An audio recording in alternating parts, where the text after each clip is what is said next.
কামড়ায়, মানুষের গায়ে যখন পড়ে, চামড়ায় যখন পড়ে, ও এমনি আগে চামড়ায় পড়েই রক্ত নেওয়া শুরু করে না, আগে সেখানে সেই জায়গাটাকে অবশ করে। এই অবশটাকে মেডিকেল ভাষায় কি বলে?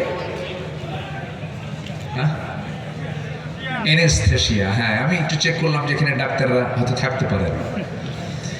এনেস্থেশিয়া, এনেস্থেশিয়া হয়। অবশ করার পরে সেই জায়গায় সে তার হুলটা ফুটায় দেয় আর বলে, তোর 14 গোষ্ঠীও টের পাবে না আমি যখন খাবো।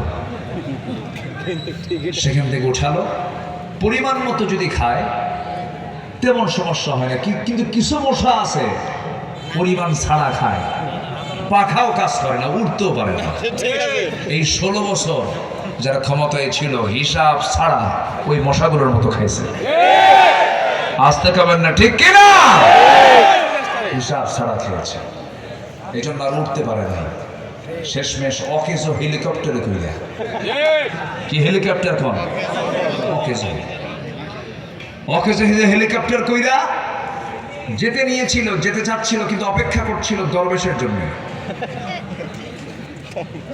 কিন্তু দরবেশ আসতে পারেনি। দরবেশ আবার নৌকায় চড়তে গিয়ে নৌকায় গিয়ে ধরা পড়ছে, ঠিক কিনা? অনেক কিছু করেছে, কিছু বলার দরকার তো ভাই, কিছু বলার দরকার আছে না নাই? কোনো দোষ ছিল না আমাদের। আল্লামা সাইদির কোনো দোষ ছিল? এই মাহফিল বলতে কার নাম আসে? কার নামটা আসে বলেন তো? এই যে রূপকার, এই যে রূপটা তিনি দিয়েছেন, তাফসীর মাহফিলের যে রূপ দিয়েছেন, এটার মূল পৃষ্ঠপোষক হচ্ছেন আল্লামা দেলোয়ার হোসেন সাইদি রাহিমাহুল্লাহ। কি দোষ ছিল তার বলেন? এই জাতির একটা সম্পদ তিনি ছিলেন, কোনো কারণ নাই, বিনা কারণে, বিনা ওজরে যুদ্ধাপরাধের ধোঁয়া তুলে অজুহাতে তাকে গ্রেফতার করা হলো, মামলা দেওয়া হলো। 13টা বছর তিনি মানবতার জীবন যাপন করলেন, জেলখানায় ছিলেন, ভালোই ছিলেন। আমাদের একটা আশা ছিল তিনি আমাদের মাঝে এসে আবার ময়দানে কথা বলবেন।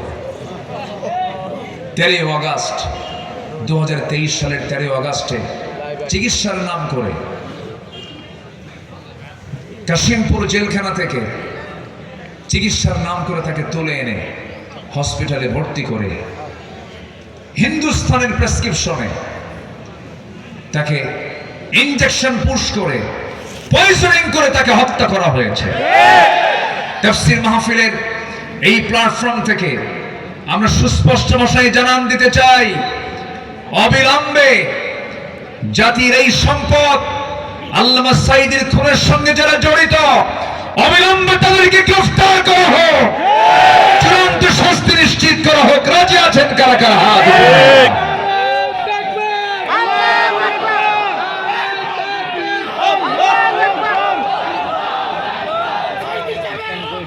বিদায় দেন।